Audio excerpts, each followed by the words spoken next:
नमस्ते सर, मेरा नाम रिद्धि शर्मा है और आज मैं अपने विद्यालय से एक पत्रकार की भूमिका निभा रही हूँ। तो सबसे पहले तो सर मैं आप सभी का परिचय लेना चाहूँगी। नमस्कार, मैं डॉक्टर शिवम मेरठ का निवासी हूँ। मेरठ में जो भी चरण विश्वविद्यालय है उसमें मैकेनिकल इंजीनियरिंग डिपार्टमेंट का स्नातक शिक्षक हूँ और पर्यावरण की दृष्टि से विद्या भारती में क्षेत्र से इंग्लैंड पर्यावरण का दायित्व। मेरे साथ बैठे हैं श्रीमान अमित जी वर्षा, ये कथा हिमाचल है और पर्यावरण की दृष्टि से विद्या भारती में हम सबके पास पर्यावरण का दायित्व। श्रीमान महेश जी वर्षा विद्या भारती में भूमिकालीन है, पहले प्रदेश मिशन जी रहे और अभी शैक्षणिक संस्थान का दायित्व। मैं बहुत ज़्यादा आभार व्यक्त करती हूँ कि मेरे को आप सभी से बात करने का सौभाग्य प्राप्त हो रहा है। सबसे पहले तो सर मैं आपका अनुभव जानना चाहूँगी, आप हमारे विद्यालय में आए, आपका क्या अनुभव है? देखिए, ये विद्या भारती की जो पर्यावरण विषय है उसकी अखिल भारतीय बैठक है, उसका आयोजन की बार मेरठ में हुआ। मेरठ में राधेश्याम सरस्वती इसमें पूरे भारतवर्ष से 44 प्रांतों के और 11 क्षेत्र से पधारे हुए। तो ये अपने आप में एक अद्भुत बैठक है और इसके लिए एक अद्भुत स्थान चाहिए, तो वो अपना विद्यालय है। और अद्भुत इसलिए है विद्यालय क्योंकि ये शिक्षा देता है, संस्कार देता है, क्योंकि वो विद्यालय भी है। लेकिन यहाँ पर जो वंचित लोग हैं, वंचित मतलब जो झुग्गी झोपड़ी में रहते हैं, जिनके पास में पढ़ाने के लिए पैसा नहीं है, साधन नहीं है और एक अच्छी शिक्षा नहीं दे पाते, ऐसे बच्चों का समाज से चयन कर उनको यहाँ लाकर उनको अच्छी शिक्षा देना, संस्कार देना, उनके रहने का प्रबंध करना, खाने दाने की चिंता करना, समाज को जोड़ के रखना, वो अद्भुत कार्य, ईश्वरीय कार्य यहाँ पर ये विद्यालय कर रहा है। तो ये इस विद्यालय की श्रेष्ठता है और ऐसे परिसर में हमारी एक बैठक हो रही है, ये हमारा सौभाग्य है। इस बैठक में पूरे भारतवर्ष से लोग आए हुए हैं और इस बैठक का आयोजन यहाँ पर हो रहा है, तो ये अपने आप में एक विशेष है और इसमें चिंतन भी पर्यावरण का हो रहा है और बहुत अच्छे से कार्य हो रहा है। सर जैसा कि आपने बताया ये पर्यावरण की जो बैठक हो रही है, मैं आपसे ये जानना चाहूँगी सर आप तीनों से कि इसका मोटो क्या है, जो जन जन तक आप मैसेज पहुँचाना चाहते हैं, वो इसका मेन मोटो क्या रहेगा इस पर्यावरण बैठक का? देखिए, जो आने वाली पीढ़ी है उसको पर्यावरण के लिए तैयार करना, पर्यावरण चिंतन उसके मन मस्तिष्क में बैठाना, वो जन्म से सीखे कि पर्यावरण कैसे संचित होता है, कैसे उसका संरक्षण करना होता है, पर्यावरण है क्या, उसकी आवश्यकता क्यों, वो बच्चों तक पहुंचाना। तो ऐसी एक कार्यशाला का आयोजन है, 3 दिवस की कार्यशाला है, 6 तारीख से शुरू हुई और आज 8 तारीख को समापन हुआ। और इस कार्यशाला का आयोजन जो हुआ है वो इसी मोटिव के साथ है कि हम जो सब कार्यकर्ता यहाँ पर आए हैं वो उस विषय की गंभीरता को समझें, अपने जहन में लेके अपने अपने क्षेत्रों में अपने अपने प्रांतों में जाएँ और ज़मीनी स्तर पर उतर के उस कार्य को आगे बढ़ाएं और आने वाले युवा को उसके लिए तैयार करें कि वो समझ पाए कि पर्यावरण के बिना हमारा कोई भविष्य नहीं। तो इस राष्ट्र का भविष्य, अपना भविष्य, अपने जीवन के लिए हम पौधारोपण करें, स्वच्छता अभियान चलाएँ, प्लास्टिक हटाएँ, बहुत सारी ऊर्जा को बचाने की वो करें, कोशिश करें। तो ये सारे विषय यहाँ पर रखे जा रहे हैं, उनको समझ के सीख के आगे सोच को ले जाते हैं। तो इसीलिए इसका बैठक का आयोजन किया गया है। एक प्रश्न तो ये उठता है कि पर्यावरण की आवश्यकता, ये संरक्षण की आवश्यकता हमें क्यों पड़ी? देखिए, हम प्रकृति के साथ पैदा हुए हैं और प्रकृति के साथ रह रहे थे, इसलिए प्रकृति के साथ हमने अपने जीवन की संरचना को बनाया हुआ था।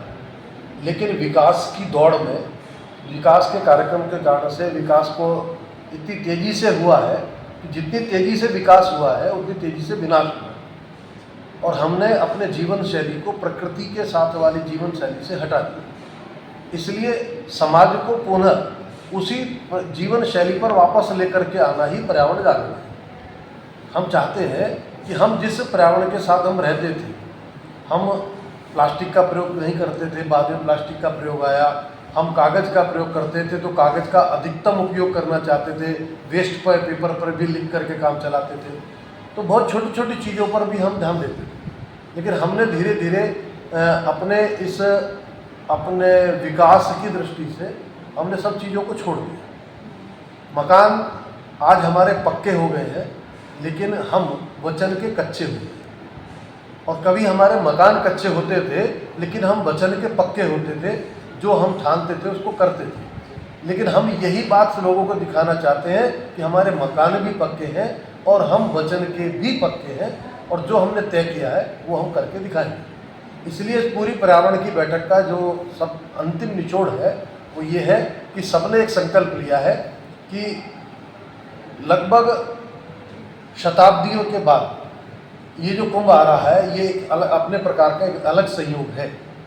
इसलिए इस कुंभ को हम एक हरित कुंभ बना करके पूरे विश्व को संदेश देना चाहते हैं कि हम कैसे इतनी बड़ी संख्या के इकट्ठे होने पर भी हम पर्यावरण का ध्यान रख सकते हैं, कैसे स्वच्छता रख सकते हैं, कैसे प्लास्टिक से उसको मुक्त कर सकते हैं, और कैसे हम जल का ठीक से वहाँ पर सदुपयोग कर सकते हैं। हम उसके लिए संकल्पित हैं और इस बार हम करके दिखाएंगे कि कैसा हरित संकल्प, हरित कुंभ हम बना करके दिखाएंगे। ऐसा हमारा एक संकल्प इस पूरे कुंभ के अंदर है। तो ये हरित संकल्प, हरित कुंभ संकल्प, ये संकल्प हमारा है और इसको हम करेंगे। ऐसा आज की इस पूरी बैठक का निचोड़ है। अभी महेश जी भाई साहब। नमस्कार सभी के लिए। ये हम सबका सौभाग्य है कि इस मेरठ प्रांत में अखिल भारतीय पर्यावरण की बैठक संपन्न हो रही है।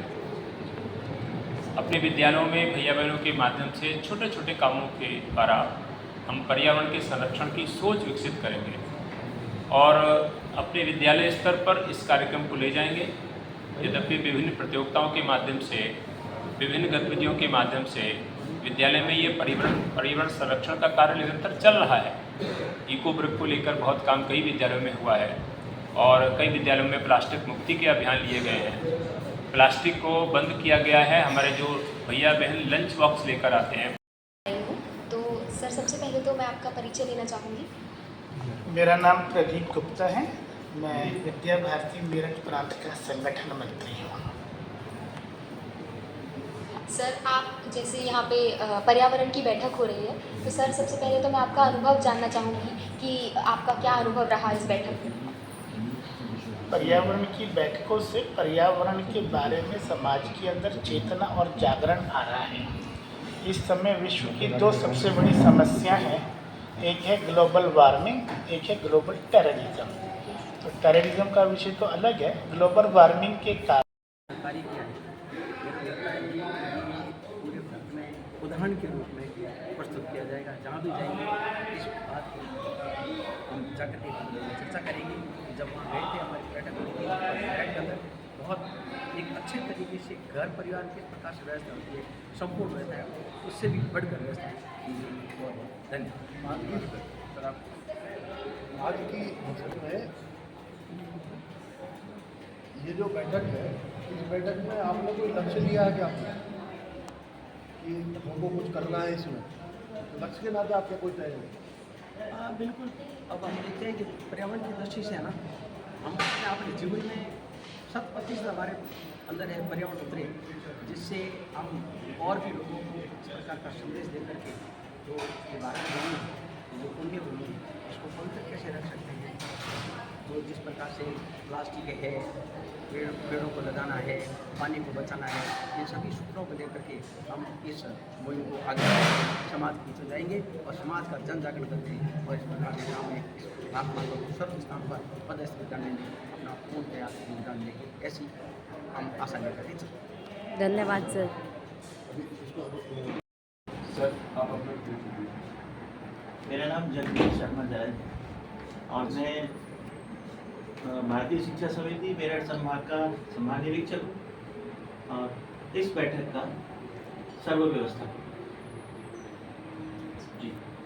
सर आपका एक्सपीरियंस क्या है हमारे स्कूल में आके, आपको कैसा लग रहा है? यहाँ मैं 5 तारीख को आ गया था सवेरे।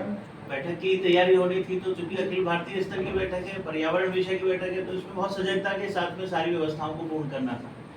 और ये भी ध्यान रखना था कि पर्यावरण की बैठक है, तो इसलिए पर्यावरण संरक्षण, पर्यावरण पर विशेष सतर्कता रखते हुए हम सब लोगों को व्यवस्था करनी थी।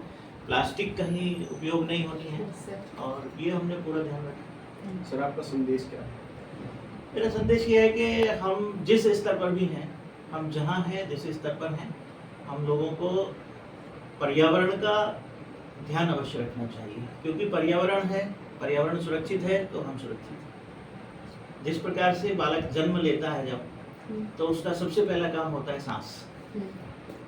प्रथम सांस जब लेता है और फिर अंतिम सांस छोड़ता है मृत्यु से पूर्व।